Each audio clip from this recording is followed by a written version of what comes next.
Greetings and welcome to our live interview with the Boeing Company, who was recently honored with the ASCM Award of Excellence in the area of Learning and Development.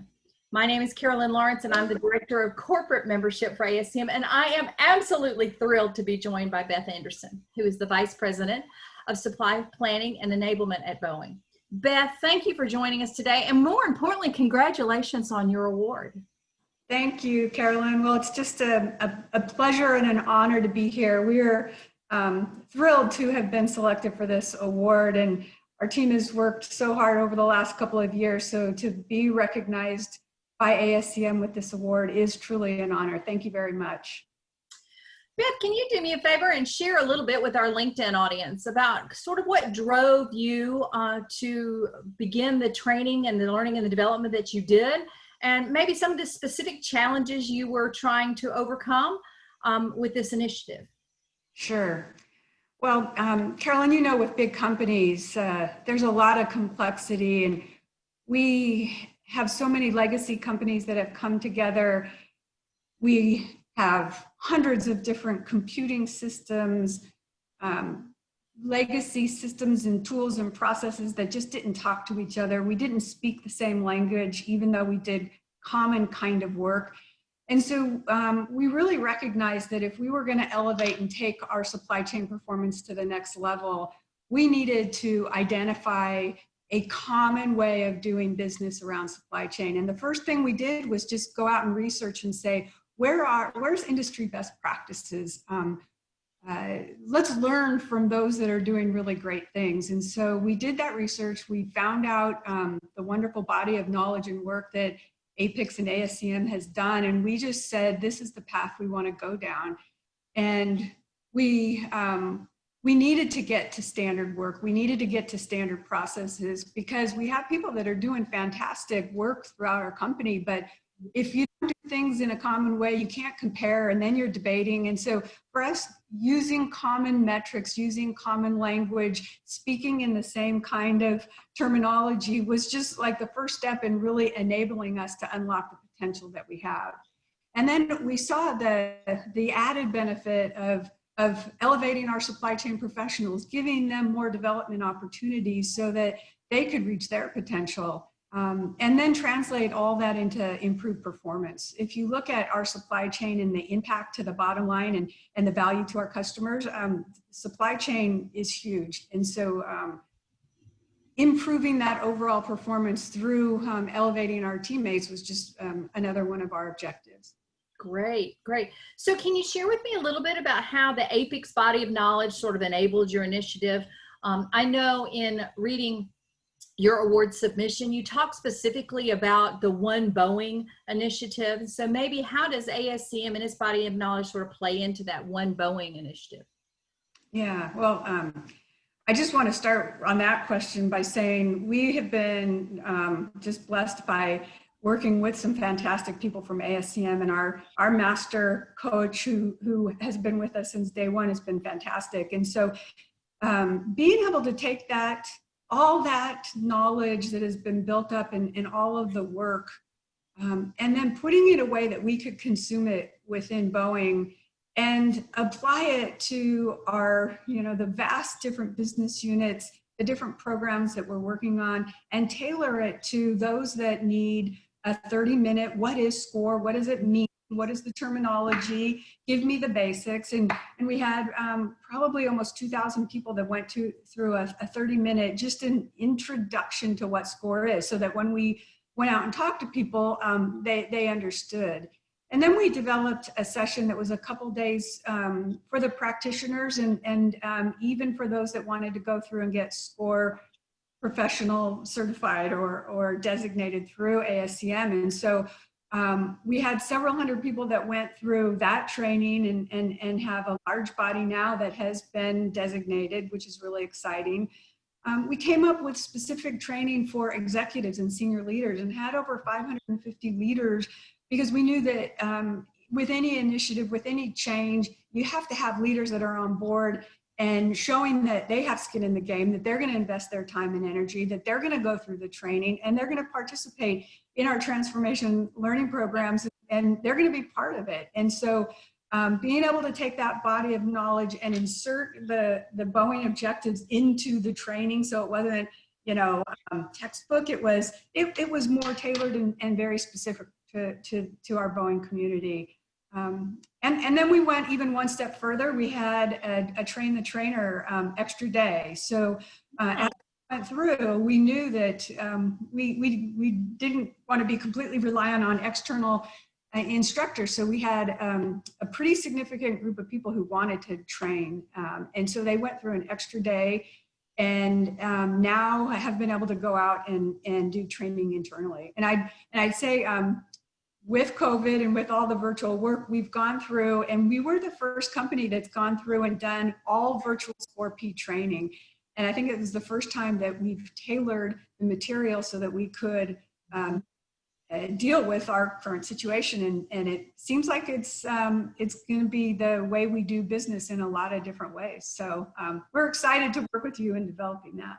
Great. And we, you know, a lot of people have had to pivot to a very virtual, very dynamic environment, very different than we did before, and bringing people to the classroom. So kudos to you for taking that extra step and continuing to move forward even in this global pandemic world.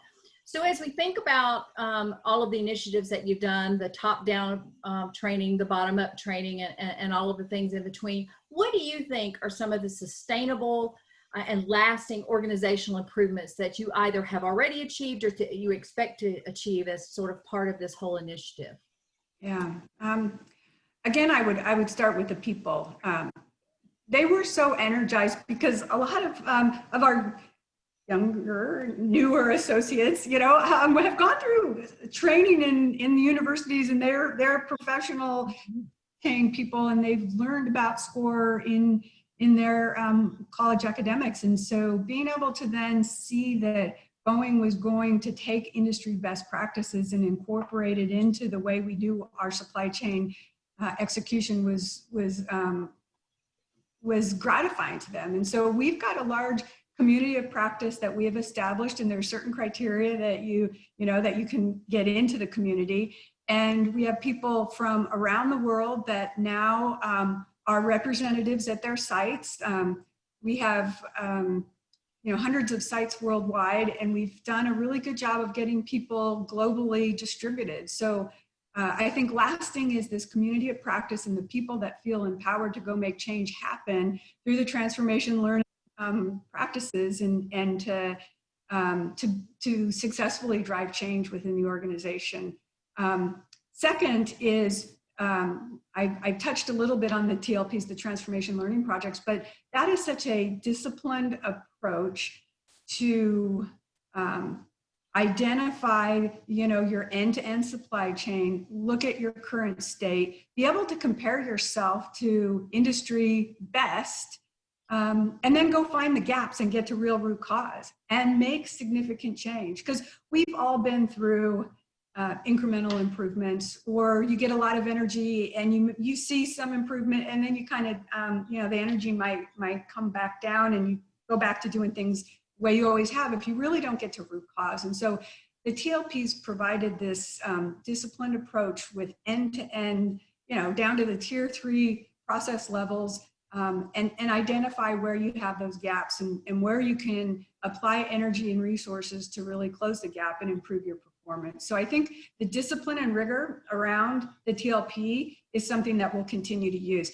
And the people who've been through, they said, we've been through and we've used lean and we've done other kind of continuous improvement activities, but nothing to the level of rigor. You can't cut on the 12 weeks. And that was part of the, part of the tension, was that you have to go through and take the time to really document down all of the processes, or you're just going to water it down and not get to those root causes. So people, the discipline process. And then thirdly, when you go through several of these TLPs, you start to see themes emerge, and you find common areas where we really do have opportunity. And it was from one TLP to the other, we saw plan, and our planning is not as strong as it should be. when you look at the amount of change that we drive through our demand out to the supply base, the bullwhip effect that we are causing, it was significant. So we are really focusing on a couple of specific areas in the plan space that we know by doing a better job of having thoughtful processes and controls around demand, around inventory levels, we can make a difference to our supply chain and take some of that volatility out. And so a lot of energy around plan. Yeah, absolutely, absolutely. I've been involved in supply chain for many, many years now, and one of the things that has always intrigued me is and I used to tell folks, if I only had a limited funding to be able to do something in the organization, where do I spend that time and where do I expend that energy and that funding? And I think what you've just described through the TLP and going through that process and identifying the gaps and making certain that you identify exactly where you can get the greatest return on an investment is so crucial. So thanks for sharing that with us. Now, as you were going through this process, did you experience anything that surprised you or maybe challenged you as you were going through this, or something maybe that you learned, lesson learned? I mean, we learned, of course, change is hard. And like many industries that are really in a painful situation, aerospace industry, the airlines, our customers, we're in a very hard situation right now. And so we had to really listen to our business partners. We really had to be strategic in where we asked for resources and where there was capacity within the business to take on the TLPs and to provide the resources and to be open to change. And, you know, we had that balance of people just saying, hey, not now. I've got pressing issues. And so it's been, you know, really a process of listening and partnering and understanding where we can bring in the help from our team. And then, because you know how people are always, oh yeah, here comes this outside group that wants to bring help, you know. Right. We start to see some of the benefits and they could really translate the outcomes to specific business improvements, and they start to see things like shortages that get reduced or inventory levels getting optimized or other kind of metrics that were important to them, and they could see how this actually is going to translate into better performance. Then you started to get a little bit more of a pull rather than look at this great stuff that we have for you. It was more like, oh, I heard, you know, this program over here is implemented and now I see the improved performance. What do you guys have to offer us? And can we be next in line? And we got to the point where it was, we exceeded the capacity within my team to go out and partner with the different groups that really now embrace the concept and want the help. So it was, you know, it was strategic in the beginning to really find the right spot to partner and not to push too hard, but to find that great partner within. So right. So your success breeded desire, and that's been escalated in itself. Any parting words or anything you might want to share with organizations who are maybe being significantly impacted by COVID, or maybe are thinking about, gee, is now the right time with everything else that's going on? Any words that you might want to share with that type of organization that's listening in today? Yeah, I just, there's never a good time. There's always going to be challenges within any business. And so it's important, I think, to have some dedicated groups of people that are really going to continue to focus on the long term, on the strategic imperatives that we have, focusing on our people and processes, because that's going to help us in whatever crisis we're dealing with today to emerge as a stronger company going forward. So as hard as it is to balance today's fire drills and crisis that we're dealing with, staying balanced and having the long-term view is also really important. And I'm just thrilled to have had the opportunity to work with such great people at ASCM. We're so proud, and to all the Boeing people that are going to be watching, here's our award. Congratulations. Yay. Congratulations. I mean, it's been a 2-year journey. At the conference last year, I was with my colleagues sitting around the table and going, wow, wouldn't it be cool someday if we could achieve what those companies are doing? And I just want to thank my team and thank all the partners we've had within the Boeing company that have helped achieve this, and all of you at ASCM, because you have been wonderful partners. Oh, thank you. Thank you so much, Beth. And that's about all the time we have today. But again, I want to congratulate you and the entire Boeing team for everything that you've done. Your success is phenomenal, and we're looking forward to continuing to hear more about that. And we want to thank you for sharing that with us. And to our LinkedIn audience, if you're interested in learning any more about this, just contact us at ascm.org. We're happy to reach out and talk to you a little bit about any of the programs that Beth's been talking about today. We look forward to hopefully seeing you in person next year, Beth, at the conference. And we look forward to a continuing relationship with Boeing. Thank you again. Thank you, Carolyn. Take care.